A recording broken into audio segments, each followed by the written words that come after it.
He was once the richest man in America, a billionaire who lived like a farmer, drove an old pickup truck, and bought his clothes from his own store.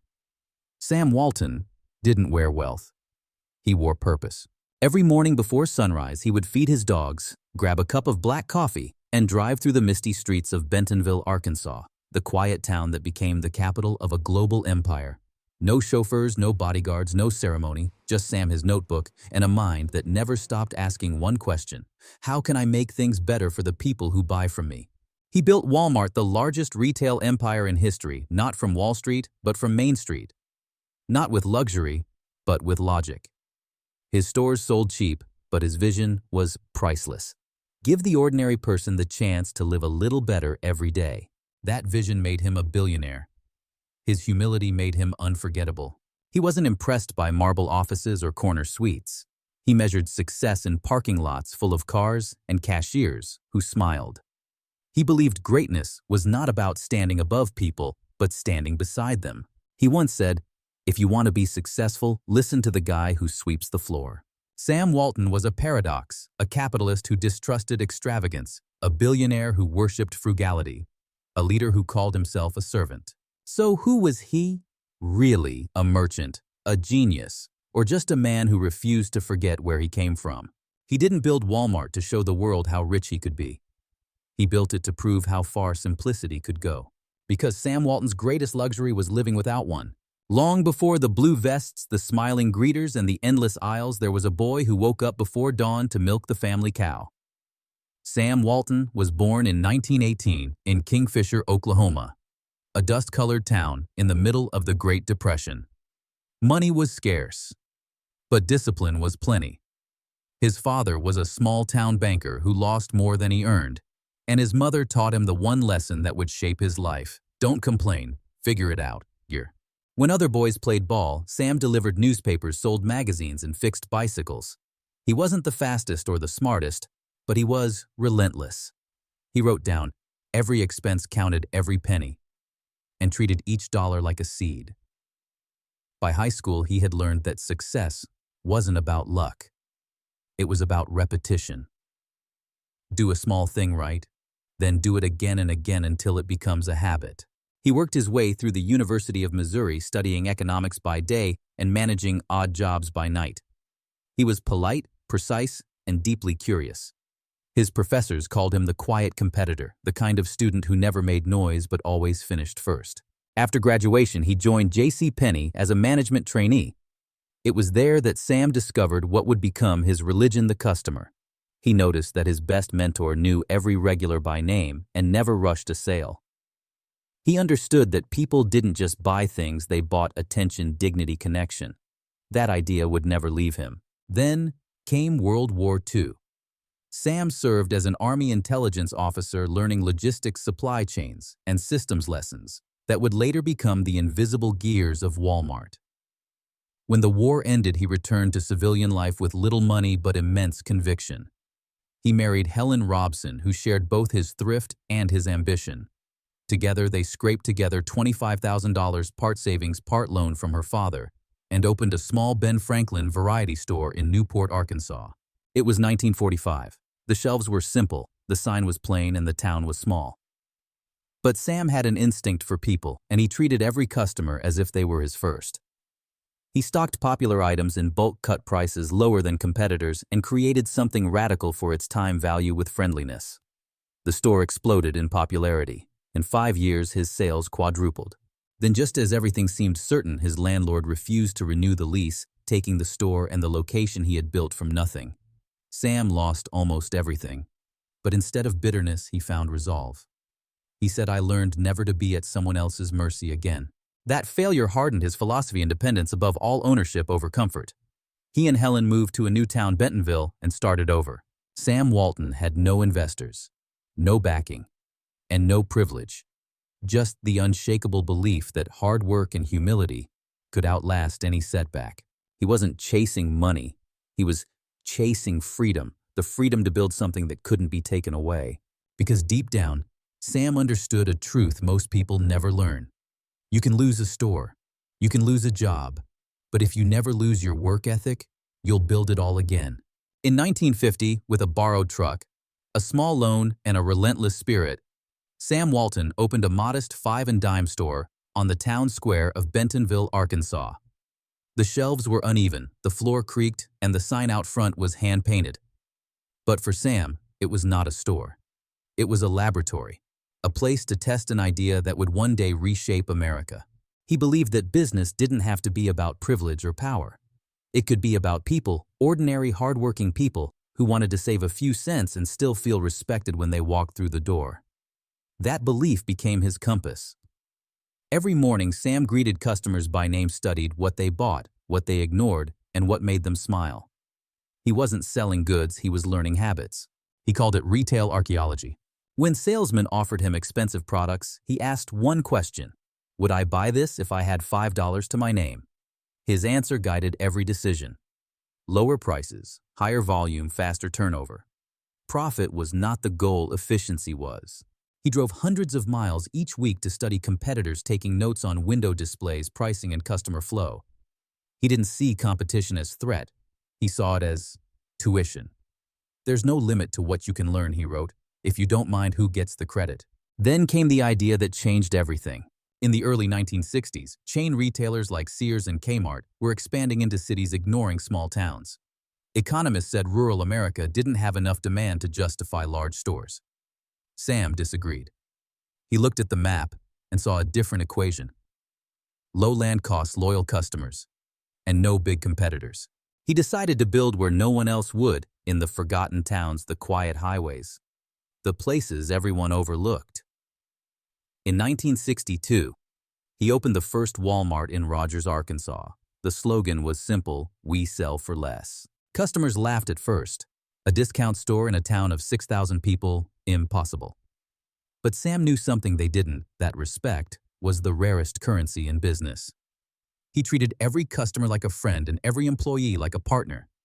He swept the floors, bagged groceries, and listened more than he spoke. The store broke every record. Shoppers drove from miles away just to pay less and be treated better. By the end of the decade, there were dozens of Walmarts across the South. But even as sales soared, Sam refused to act like a millionaire. He still wore a $5 cap, still ate breakfast at the local diner, still drove his old pickup through the parking lots of his stores at dawn to count cars by hand. To outsiders, he looked old-fashioned.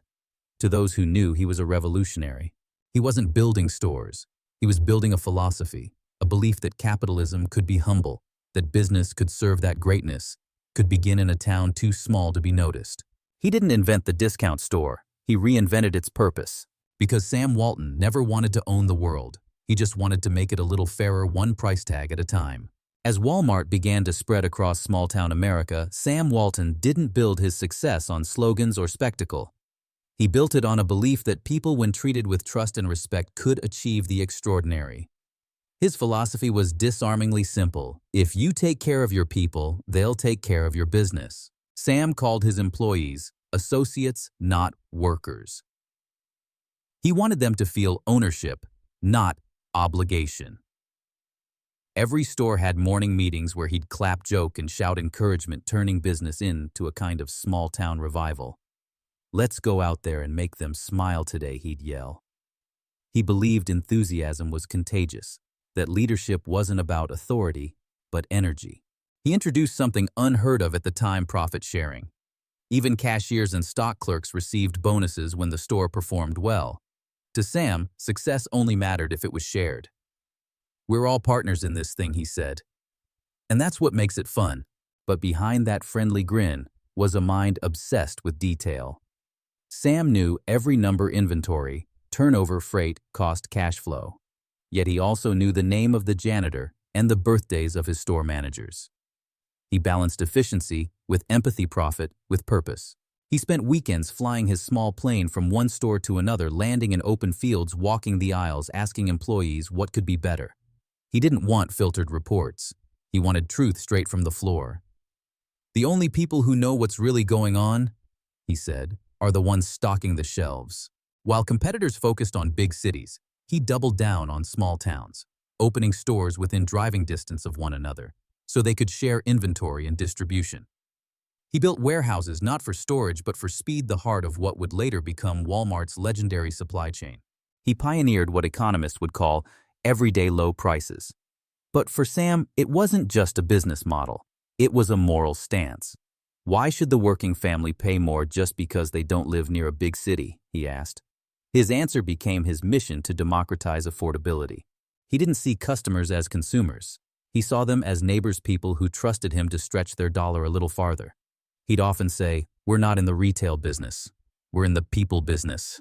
Even as Walmart grew, Sam fought to preserve its soul. He'd stand on store counters and lead chants, "Give me a W, give me an A, give me an L."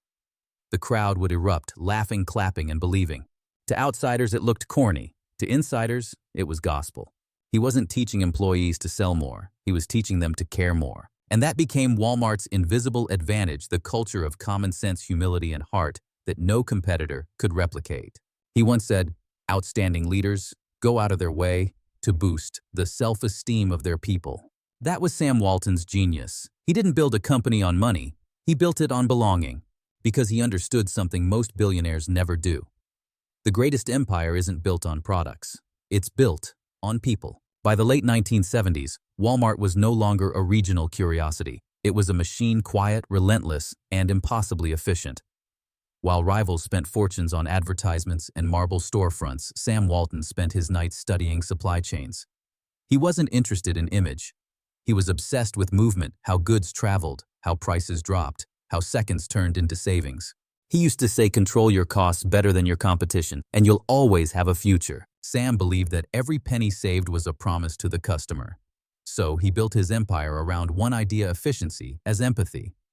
Lower prices were not a tactic. They were a moral duty.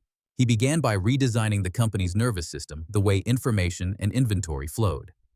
Walmart built distribution centers that acted like living organisms, constantly feeding the stores around them. Trucks ran on tight schedules, replenishing shelves before they ever went empty.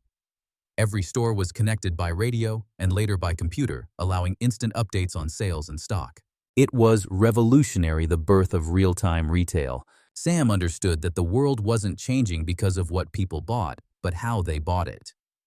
If he could make that process faster, cleaner, cheaper, he could serve millions without raising prices a cent. He invested in technology before technology was fashionable. Barcodes, satellite links, real-time data, all introduced not for pride, but for purpose. Information, he said, is power, and the power should belong to the customer. His airplane became his second office. Each week he flew low over small towns, spotting good roads, open fields, and rooftops, searching for the next Walmart location. To the casual observer, it was an eccentric hobby. To Sam, it was reconnaissance. He was mapping America's next economic revolution from the sky. He kept headquarters in Bentonville, a town most CEOs would have left behind. The building was plain, the desks wooden, the hallways lined with fluorescent lights. He didn't want walls of ego or glass towers of pride. He wanted proximity to his people, his numbers, his mission. Employees remembered him walking through aisles unannounced, picking up products, checking prices, asking questions. He was direct but kind, demanding but fair. He could spot inefficiency like a farmer spotting weeds. His philosophy was simple: if we all work for the customer, the rest will take care of itself. Under that vision, Walmart's reach exploded. By the mid-1980s, it had become the largest retailer in America's heartland, faster, leaner, and more connected than any rival. Competitors couldn't understand how a small-town chain could outpace them. The secret wasn't capital, it was conviction. He treated logistics like art, inventory like music, coordination like prayer, every element in harmony, every second accounted for. He once told a young manager, "If you can save a nickel on a product, save it because that nickel belongs to the customer." And that was the essence of Sam Walton, not a man chasing profit, but a man chasing perfection in service. While others built brands, he built systems. While others sought power, he sought precision. Because to Sam, efficiency wasn't just business. It was faith, the belief that the smallest improvements multiplied by millions could change the way the world lives. Success for Sam Walton never came without noise. By the 1980s, Walmart had become a force that no one could ignore, sprawling across states, devouring competitors, reshaping the landscape of small-town America. But with domination came backlash. Critics called him ruthless. Newspapers accused Walmart of destroying local businesses, driving mom-and-pop shops into extinction. To some, Sam was no longer the friendly storekeeper from Arkansas. He was the face of corporate America's new empire. Sam listened. He didn't fight back with lawyers or PR statements. He answered in the only way he knew, by visiting the stores, shaking hands, asking questions, and listening harder. "You can't learn anything if you're talking," he said. "You've got to listen to your people, to your customers, to your critics." He believed in feedback the way others believed in faith. Every complaint was a chance to improve. He didn't fear criticism. He feared complacency. Losing touch with reality, he said, is how every great business dies. Yet behind the calm smile, the pressure was real. The bigger Walmart grew, the harder it became to protect the culture that he'd built. The warmth, the humility, the sense of community. As bureaucracy crept in, Sam fought it like a disease. He refused luxury offices, rejected formal titles, and insisted that executives spend time on the sales floor. He reminded them, "There's no magic behind our success, just ordinary people doing ordinary things extraordinarily well." When unions tried to organize workers, he didn't respond with hostility but with communication. He raised wages where possible, expanded stock options, and explained his philosophy. If we treat our associates right, they won't need someone else to speak for them. Still, not everyone believed him. As Walmart expanded globally, critics claimed he was exploiting cheap labor, undercutting wages, and hollowing out communities. The scrutiny hurt, but it also sharpened him. Sam began to focus more deeply on responsibility. He launched community programs, scholarships, and disaster relief funds. He told his managers, "We take from the community. Every day, we owe it something back." And through it all, he never stopped working. Even as age and illness caught up with him, he kept flying across states to visit stores. Employees recalled him appearing unexpectedly, shaking hands, taking notes, and leaving as quietly as he arrived. He didn't want to be idolized. He wanted to be useful. In 1990, doctors diagnosed him with bone cancer. He didn't slow down. He told his family, "I've been blessed beyond measure. If I stop now, it wouldn't be gratitude, it would be waste." 2 years later, he received the Presidential Medal of Freedom from George H.W. Bush. Standing frail but smiling, he said, "If we work together, we'll win together." It was his final mantra, the last sermon of a life built on collaboration. He had faced criticism, disease, and doubt, but he never lost conviction. Because for Sam Walton, success was never about size. It was about service. He believed that even the biggest company in the world should still feel like the smallest store in town, where the lights are bright, the prices are fair, and the people are treated with respect. That was his rebellion and his redemption. On April 5, 1992, the man who had built the world's largest retail empire took his final breath in a hospital room in Little Rock, Arkansas. There were no gold watches, no lavish farewells, just family, a Bible, and a life's work that had already changed the face of America. Sam Walton died the same way he lived, quietly, gratefully, without fanfare. When news of his passing spread, Walmart employees across the country lowered their flags and stood for a moment of silence. Many of them had never met him, but all felt they knew him. Because even as his company grew into thousands of stores and billions of dollars, Sam never let it lose its soul. He had written his philosophy down in a single sentence: "The secret to success is to serve others." That belief became his law, the invisible code behind every price tag, every handshake, every store that bore his name. For Sam, service was not charity. It was the essence of capitalism done right. If you help people save money, he said, you're giving them back a piece of their life. His legacy wasn't measured in net worth, but in ripple effects. Millions of families who could afford more, thousands of employees who rose from clerks to managers, hundreds of small towns revitalized by commerce and connection. Walmart didn't just change shopping, it changed the rhythm of daily life. Yet his greatest impact was cultural, not commercial. Sam Walton proved that greatness could coexist with humility, that success didn't have to come with arrogance. He showed the world that discipline, simplicity, and empathy were not just moral virtues. They were business advantages. He never chased trends. He chased truth. Even now, decades later, his fingerprints remain everywhere in the cheer of Walmart's morning meetings, in the handwritten "Save More" signs, in the culture of managers flying coach and walking the aisles. Bentonville, the small town he refused to leave, became the capital of a retail revolution, not because of money, but because of mindset. Sam Walton's name would enter the pantheon of billionaires, but he never behaved like one. He avoided headlines, stayed close to his roots, and always kept a small notebook in his pocket, a symbol of curiosity, of humility, of the belief that there's always something new to learn. He once said, "Celebrate your success, but never forget the store clerk who helped you build it." That was Sam's religion, gratitude in motion. He didn't build Walmart to prove he could win. He built it to prove that everyone could. And when the history of business is told, his story will stand apart, not because he sold the most, but because he served the most. Sam Walton didn't just build a company, he built a compass, one that still points toward the simple, radical truth he lived by. Serve others first, and everything else will follow.